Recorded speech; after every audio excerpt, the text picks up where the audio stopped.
Joining us this morning, psychotherapist Dr. Robi Ludwig, who's a contributor to Care.com, and Brian Balthazar, editor of PopGoesTheWeek.com.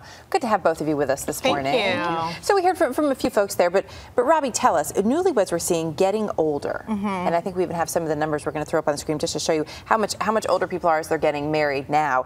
Does it make more sense? Does a later start to a marriage help that marriage's longevity? I mean, it can because you're more mature. Hopefully, by the time you make that choice, you more are the person that you will be. And hopefully, you're really in a better financial position. Educationally, you have more under your belt. So it can be a good thing. If you get married young and you don't know who you are, the chances of that relationship lasting are very slim. So it can be, but there are times when perhaps it has backfired. I mean, is there ever a time when living extreme. Together is in fact a bad idea? Yeah, because living together really always gives the person the option to get out. So, and also it's like a trial for marriage. So you're trying out to be a husband, you're trying out to be a wife. Most of the time it's a wife trying out, like, do you want me to be your wife? Right, and it was taboo once not to live together or have sex before marriage, to live together. So now it's like I can do that and not get married? What's wrong with that? You know, it's a great test run. The pressure to get married really isn't there. And also, living together and being married are not one and the same thing, because the person who's living together knows that they can get out easier. Right. Groucho Marx once said marriage is a wonderful institution, but who wants to live in an institution?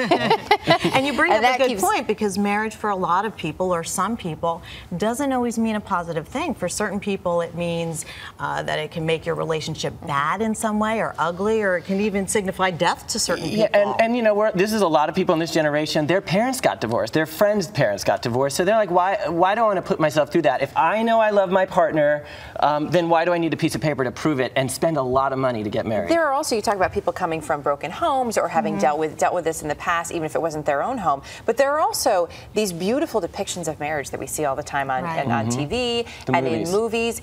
Is that, in some ways, does that make it a little more difficult because you have this grand idea of the perfection that is marriage? Absolutely. When you're a kid at Cinderella, for the girl, you got to find that one Prince Charming, the one that's going to wake you up from your sleep.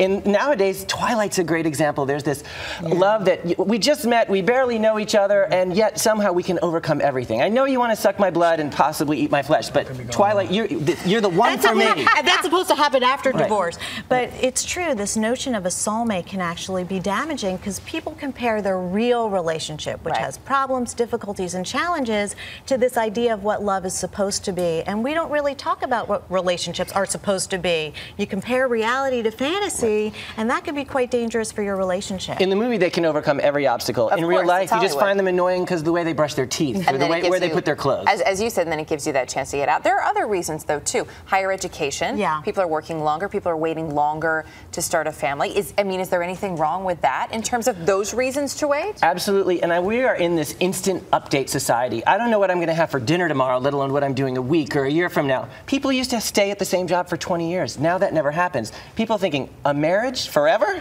And the vows are honor and obey? That's who wants to sign up for that? But so they're thinking, I'll wait. Can you come back from that, though? Because that is an extreme, but it's definitely happening. And if you can't commit to someone, I mean, what does that do ultimately to society? But maybe you're not ready, because I really do think that adolescence is extending, in some cases, into a person's 20s. I would agree with that. So I do think that really it's taking us much longer to mature for a whole host of reasons. We have so many more options, even in terms of women having children. They don't necessarily have to have children within their 20s or 30s. Now women can have children in their 40s, and I think the options will only get greater for women in terms of not having to battle that biological clock. And for some celebrities, marriage is the new dating. They get married 3, 4, or 5 times. It's the new dating for some people. Which that's not exactly the best example to set either, is it?